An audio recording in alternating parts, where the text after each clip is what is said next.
Produced and distributed by the National Organization for the Reform of Marijuana Laws in Washington, D.C. This is your daily audio stash, the growing truth about cannabis.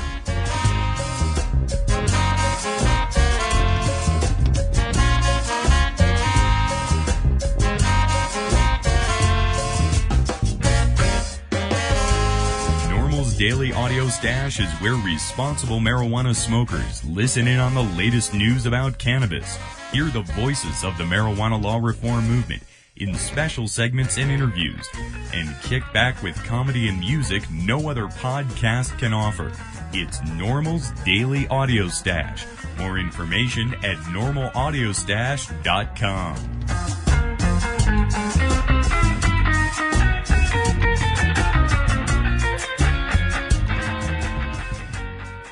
First up today, it's news from NORML.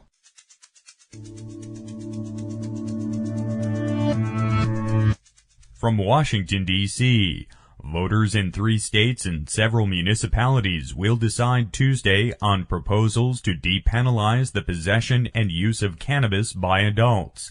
The following is a summary of these initiatives. Colorado, Amendment 44. The Alcohol Marijuana Equalization Initiative would revise state statutes to eliminate all civil and criminal prohibitions on the private possession and use of up to 1 ounce of cannabis for anyone aged 21 or older. The measure, sponsored by Safer Alternative for Enjoyable Recreation, or SAFER, has been endorsed by numerous Colorado newspapers, including the Aspen Times, the Boulder Weekly, and the Aurora Daily Sentinel. Last year, voters in Denver passed a similar municipal initiative by 54%. Next, Nevada, Question 7. The Regulation of Marijuana Initiative would remove all criminal and civil penalties for the private possession and use of small quantities of cannabis by those aged 21 or older. The measure would also seek to create a statewide system for the taxation, legal cultivation, distribution, and sale of cannabis to adults by licensed vendors. Question 7 has been endorsed by the Las Vegas Review-Journal and more than 30 state religious leaders. A similar proposal was rejected by Nevada voters in 2002. Next is South Dakota. Initiated Measure 4 would allow state-authorized patients to possess up to 6 plants and or 1 ounce of cannabis for medical purposes. Qualified patients must possess a physician's recommendation to use cannabis and must register with the State Department of Health. Non-registered patients or those who possess greater quantities of cannabis than allowed under state law would have the option of raising an, quote, affirmative defense, close quote, of medical necessity at trial. Voters in 8 states, Alaska, California, Colorado, Maine, Montana, Nevada, Oregon, and Washington, have approved similar measures since 1996. Next is Eureka Springs, Arkansas. A proposed citywide ordinance sponsored by the Fayetteville University of Arkansas chapter of NORML would direct local law enforcement to issue a summons in lieu of a criminal arrest for adults found to be in possession of up to 1 ounce of cannabis and or marijuana paraphernalia. Quote, the message of this ordinance is that people should not use marijuana, but should also not lose opportunities for education and employment because of such use, close quote, says Ryan Denham, who spearheaded the proposal. The measure is the first marijuana depenalization initiative to qualify for the ballot in Arkansas. Under state law, possession of up to 1 ounce or less of cannabis is a criminal misdemeanor, punishable by up to a $1,000 fine and up to 1 year in prison. Next is Santa Barbara, California. Measure P, sponsored by Sensible Santa Barbara and the University of Santa Barbara chapter of NORML, directs municipal police to make all law enforcement activities related to the investigation, citation, and or arrest of adult cannabis users their lowest priority. It would also appoint a community oversight committee to monitor police activity as it pertains to marijuana law enforcement. The measure has received endorsements from the Santa Barbara Independent, the the Santa Barbara News Press, and City Council member Dos Williams. Seattle voters passed a similar proposal in 2003, resulting in a 75% reduction in citywide marijuana arrests. Next is Santa Cruz, California. Measure K would mandate police to make all law enforcement activities, quote, relating to adult marijuana offenses their lowest law enforcement priority, close quote.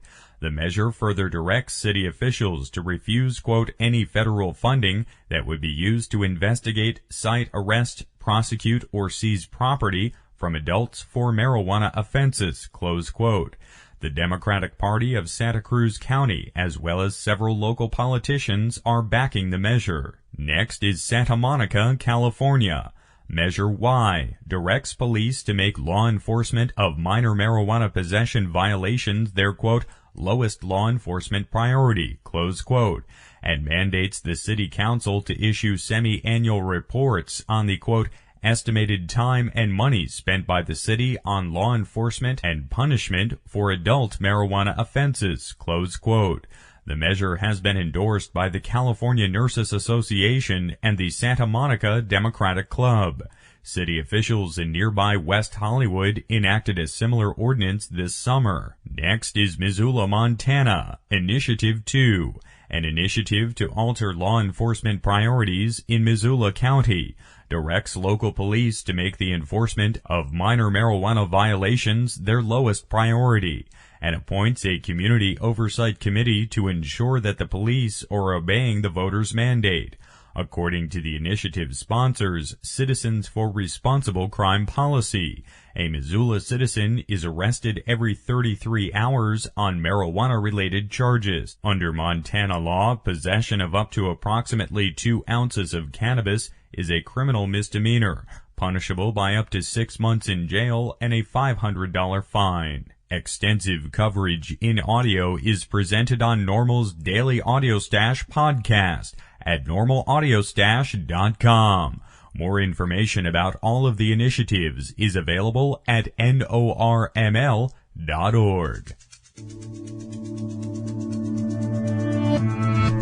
Welcome back to the Audio Stash. Today, I'm your host, Chris Goldstein. Take a moment to join us at NORML to end marijuana prohibition in America.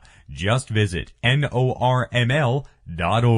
First up in the Audio Stash today, we'll go down to Arkansas and then out to Colorado in our continuing coverage of the very important marijuana initiatives taking place next week. Election Day next week is going to be a very important day for marijuana law reform in America. With statewide initiatives in 3 U.S. states regarding cannabis, voters have the chance, especially in Colorado, to enact positive change for their communities. We've been covering Amendment 44 in Colorado, the Marijuana Alcohol Equalization Initiative, extensively and for good reason. The organizers and regular members of Safer Alternative for Enjoyable Recreation have created the type of energized grassroots support that's not seen enough out there in the Rockies. Joining us today on the Audio Stash is a man being watched for his rising star in the politics of America, Safer Campaign Director Mason Tvert. Mason, welcome back to the Audio Stash today. Thank you for having me, Chris.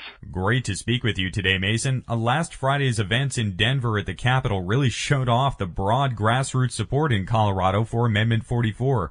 Were you surprised to see such a strong showing of support there at the Capitol building? Yeah, it was really amazing to see so many people turn out on a weekday morning, right when most people are getting into the swing of things at work. We had a ton of people. I wish I could put a specific number on it, but it had to be in the realms of 60 to 100 folks, all out there wearing green campaign shirts, waving signs, and really excited to be taking part in such a historic event. Mason, Safer passed a municipal initiative there in Denver last year by 54%, and the drivers in Denver were showing their support for the statewide initiative as well. Absolutely. We've seen a great deal of support here in the metro area, but all up and down the Front Range. I mean, we got our start at the University of Colorado, Boulder, and had garnered quite a bit of attention up in Boulder, as well as at Colorado State and Fort Collins, so we've gotten quite a bit of attention there. So we really all up and down I-25, the Front Range area between Boulder, Fort Collins, Denver, and even down in Colorado Springs and out in Grand Junction on the western slope, where we also have a few college campuses, we're seeing support from college students and professionals and adults alike. And we heard some of the most extreme and desperate statements from the prohibitionist drug warrior opposition out there. Seems like you really have them against the ropes. Yeah, absolutely. These guys are scared of something. I mean, they see that people are starting to open their eyes to how insane these marijuana laws are, and they're doing everything they can to sway them. If that entails lying and if that entails fear-mongering, then, so be it. That's what they're willing to do, but we think the people of Colorado are too smart to fall for that. Yesterday, we highlighted the economic data from Colorado Springs, showing that $80 million a year is contributed to the local economy just in Colorado Springs by the current underground marijuana trade.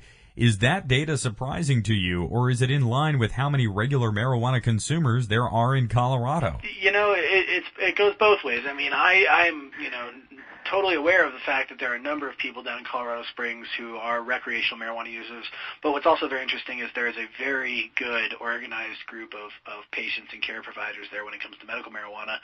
There's also a lot of young people down there, a good counterculture going on. So it doesn't surprise me that there is a lot of marijuana use, but what does surprise me is just how much there is and the economic impact it has. I mean, it's really what that article that you alluded to is saying is that marijuana sales and the money brought in from selling marijuana and then putting that back into the economy is really propping up that county and that part of the state. And if we took that money out, if we somehow did find a way to eradicate marijuana use, we'd be really taking a harsh toll on our economy. And this report in the Colorado Springs Business Journal even alluded to the fact that legalization would likely bring the price of marijuana down in Colorado. Yeah, I thought that was very interesting. I mean, what they really said is that they weren't. I don't think they really expressed concern so much as pointed out that if all of a sudden marijuana is legal, then they will now be the price is going to drop, and they're going, like you said. But what they don't really get into, but they kind of do earlier in the article, is they talk about how much money is going to be brought in through taxes, and tax revenue would clearly be enough to cover that amount, as well as the money saved on enforcement and so on. So it clearly could be a lucrative industry. Mason, again last year, a similar municipal initiative passing by 54% in the city of Denver. Going into this, without too much crystal balling here, is next week looking about the same type of margins? I think it's going to be interesting. I never like to, as someone who's running a campaign like this, like to think of whether it's going to win or lose. I mean, if you kind of assume that you're going to win, then you have the chance of being let down. If you kind of assume you're going to lose, then you're probably not going to try as hard as you should be. But what we can do is do whatever possible to educate people, and that's really what this campaign comes down to. It's what it was about in Denver. It's what it is about now. I mean, obviously, the win is a nice residual effect, and I know a lot of people would think that that's kind of crazy to suggest that winning the election that you sought out to win is just peripheral and not exactly your goal. But our true goal in all of this is to educate people about marijuana and about the harms of marijuana prohibition. In particular, for our organization, it's about simply getting people to understand that marijuana is not so scary. It's a drug less harmful than alcohol, and one people should not be punished for using.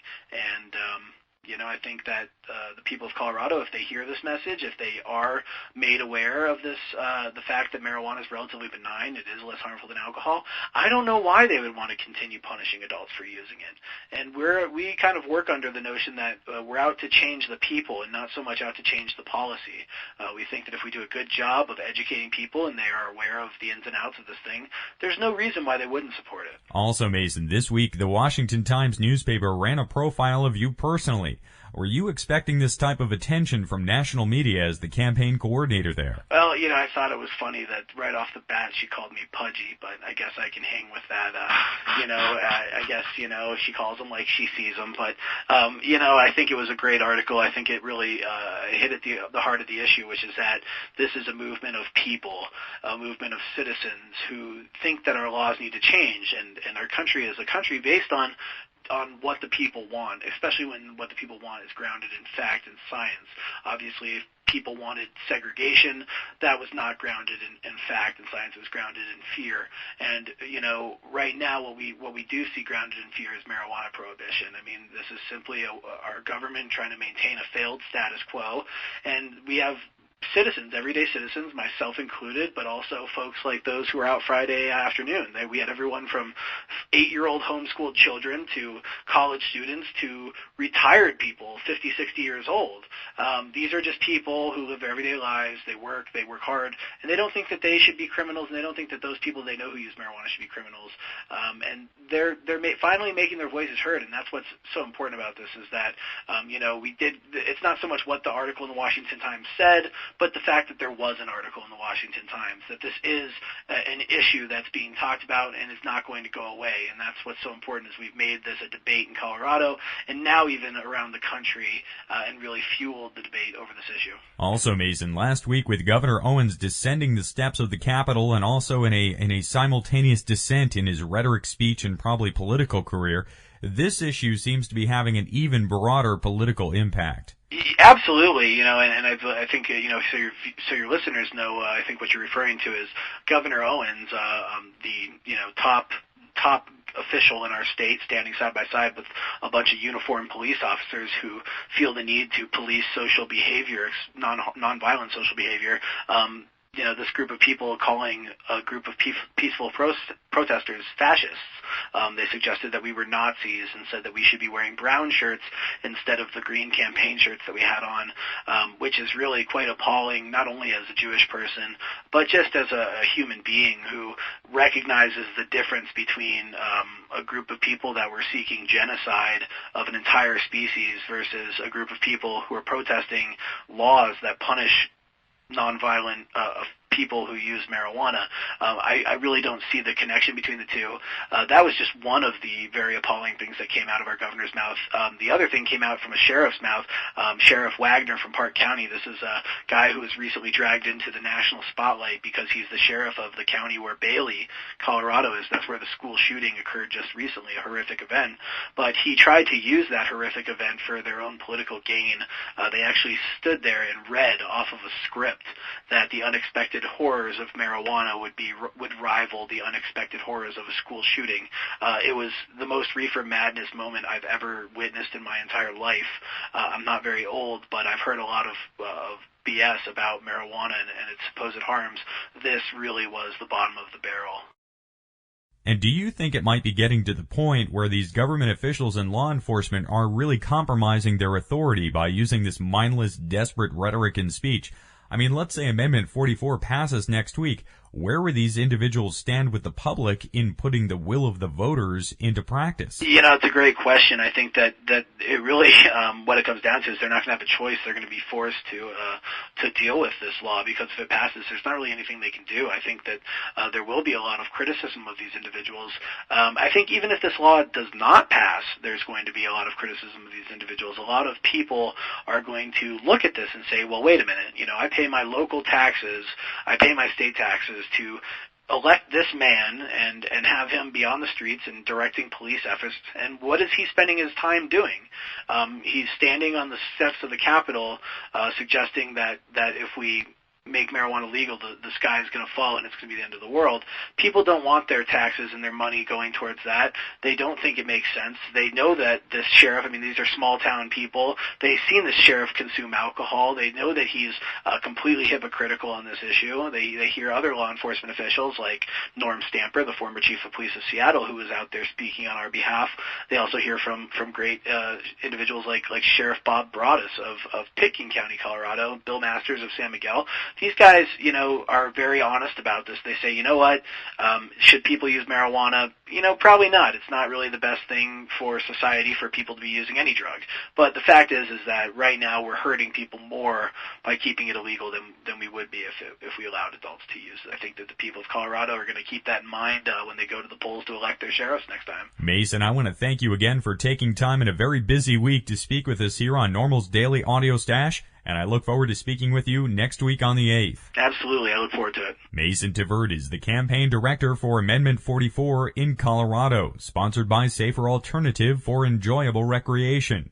More information can be found at saferchoice.org. As we continue NORML's daily audio stash coverage of the marijuana initiatives up for a vote next week, let's travel down south to the smallest municipality voting on marijuana ordinances, Eureka Springs, Arkansas. Ryan Denham is with the NORML chapter in Fayetteville, Arkansas, and has been the campaign coordinator for a local deprioritization ordinance in Eureka Springs. Ryan, welcome back to the audio stash today. Thanks for having me, Chris. Great to speak with you again, Ryan. And some local officials have spoken up in favor of marijuana deprioritization. Let us know what's happening there in Arkansas. Yeah, well, the meeting was taking place for the mayoral candidates to speak why they should be elected, and also the other two initiatives to appear on the Eureka Springs ballot. Now, I got up there and did a 5-minute presentation of why marijuana should be made a low priority for the city, explaining 70% of drug arrests are for marijuana in Arkansas and other facts of that nature. And we did have, some regular questions that are typical about, the gateway theory and if growing marijuana would increase in Eureka Springs. Somebody even insinuated the police would make less money if this law passed. The surprising aspects of the meeting were the director for the CAPC, which is the City Advertising Promotions Group, which makes all the advertisements for the tourist town of Eureka Springs. She actually thanked me for the publicity that I had gotten in town in the LA Times and Chicago Tribune. We also had the mayor actually stand up, and instead of asking a question, she said that her brother was a drug task force agent and that he had seen countless lives destroyed by marijuana prohibition, and he came to the conclusion that marijuana should be legalized. And you could tell she definitely supported our issue when she made that statement. Ryan, having the mayor stand up and then mention her brother in law enforcement who also wants to see an end to marijuana prohibition, that's just incredible support for reform in the town of Eureka Springs. Yeah, it was really great, and everybody applauded, and a lot of people got up and shook my hand and thanked me for what I was doing. So there is no organized opposition whatsoever in the town against this issue. There were, you could tell there were some people there who weren't in favor of it, but I'd say the vast majority are in favor, that I've talked to so far. And Ryan, what's so unique about that community that shows this level of support for deprioritization of marijuana? Well, there's a lot of hippies in the town. I don't know if you read the LA Times article, but she describes that hippies came in 1973 and never left. So there's a big art culture down there. There's a lot of musicians. It's a tourist town, so it's a real get away from the city and just enjoy nature in the mountains. So I think there's a lot of down-to-earth people that do really support what we do. But then again, there's the whole other side of this town, very conservative side of this town. There's a 7-story statue of Jesus, and we are still in the buckle of the Bible Belt. And do people play a religious card in this debate there in Arkansas? Not really in Eureka Springs. I've encountered them. I'm sure it is there and does exist. But in Fayetteville, where I live at, where the University of Arkansas is located, that really comes into play quite often. What do people say in that context? That you shouldn't be able to alter your mind with drugs. It goes against the Bible, and I try to explain to them that it says in the Bible, God made every earth-bearing seed for our use and consumption. And also, it's a morality issue, in my opinion. It's not right to allow somebody to go to prison for a plant.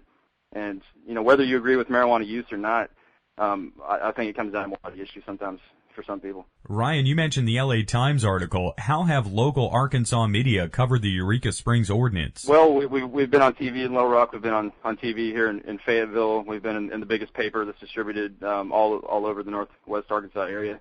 They really haven't given us that much coverage. Honestly, we've gotten more national coverage than we have local, which is unfortunate. A newspaper down in Pine Bluff, Arkansas, got to talk to the gubernatorial candidates of Arkansas. I don't know if you realize, but Asa Hutchinson, the former DEA campaign director, or DEA director, is running for governor of Arkansas right now. And they actually asked him what his opinion was on the issue, and the Democrat gubernatorial candidate, Mike Beebe. And Mike Beebe said, "I'm the Attorney General, and I won't advocate anyone breaking the law."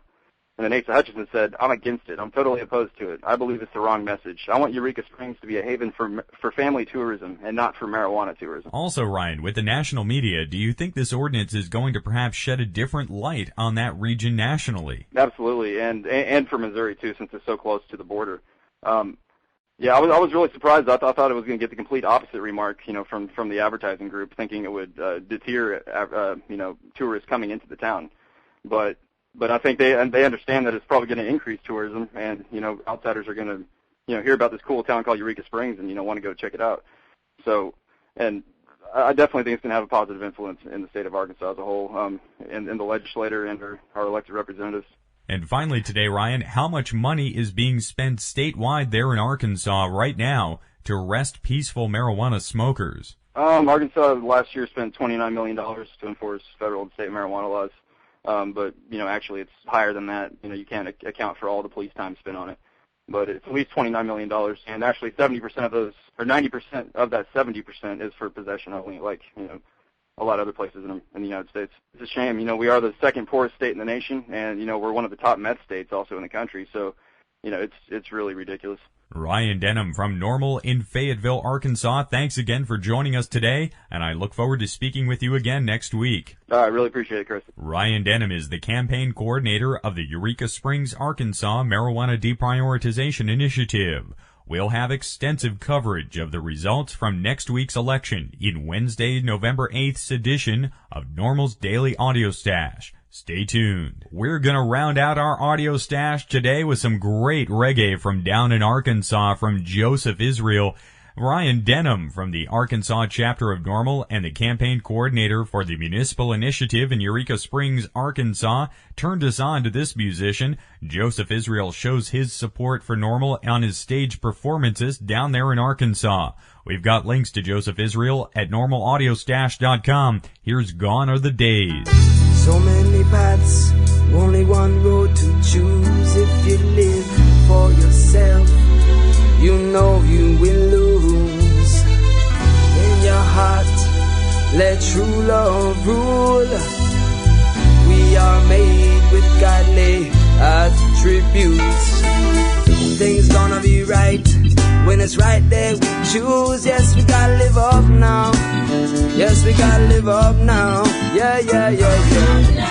Gone are the days that I used to stumble. Gone are the days that I used to wonder. These are the days the prophets look for. Gone are the days I am awake like a storm rising. Where do we begin? Some have a lot and most have nothing. Out of the mouths of the babes and suckling. Ask on the question, brutality. The system not providing for none of release, but they go on in a luxury. But them living unjustly, causing enough bloodshed. Another youth is dead. The judgment from Babylon gonna be dread. We giving thanks for our daily bread. Yes, my eyes stay red. Hey, gone are the days that I used to stumble. Gone are the days that I used to wonder.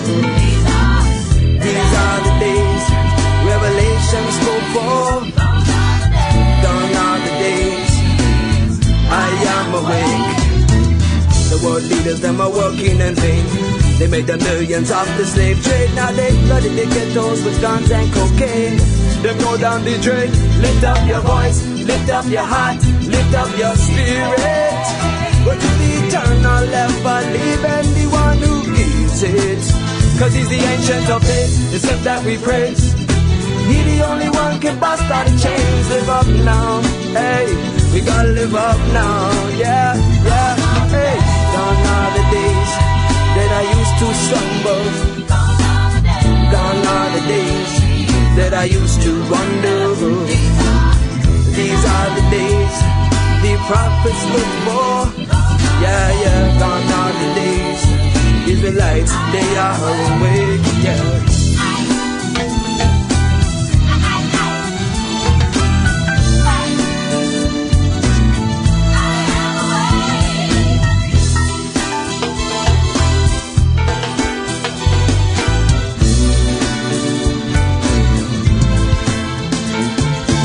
Famines and pestilence and war upon the land. Said I know your kingdom is at hand. Earthquake, where you gonna stand? Your house built upon sinking sand. When your enemy happens to be your friend, the lover grown cold in the land. Work hard, I give a helping hand. The race might be hard, but it must be grand. Yeah, gone are the days that I used to slumber. Gone are the days that I used to wonder. These are the days Revelation spoke for. Yeah, yeah, gone are the days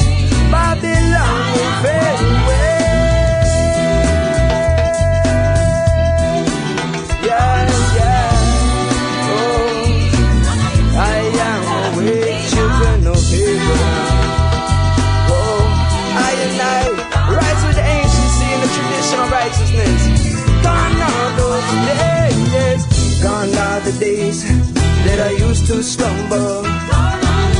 Gone are the days that I used to wonder. These are the days the prophets look for. Israelites are away. Gone are the days, gone are the days. Yeah, yeah, yeah, yeah, yeah, yeah. Live for yourself, you know you don't lose. Live righteousness, yeah, yeah. Whoa. Yeah, yeah. That was Joseph Israel with some reggae from Arkansas. Joseph generously donating that track for play today because he supports NORML in Arkansas.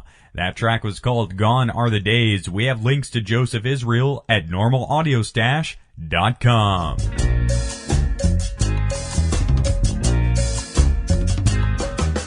This has been NORML's Daily Audio Stash, the growing truth about cannabis. Visit our website at normalaudiostash.com.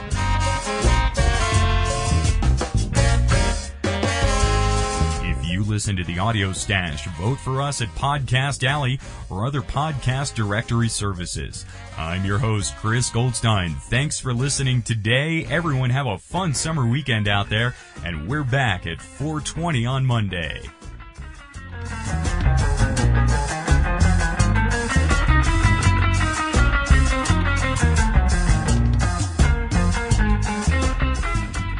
The podcasting technology of NORML is made possible by Red Aphid Interactive Media. More information at redaphid.com.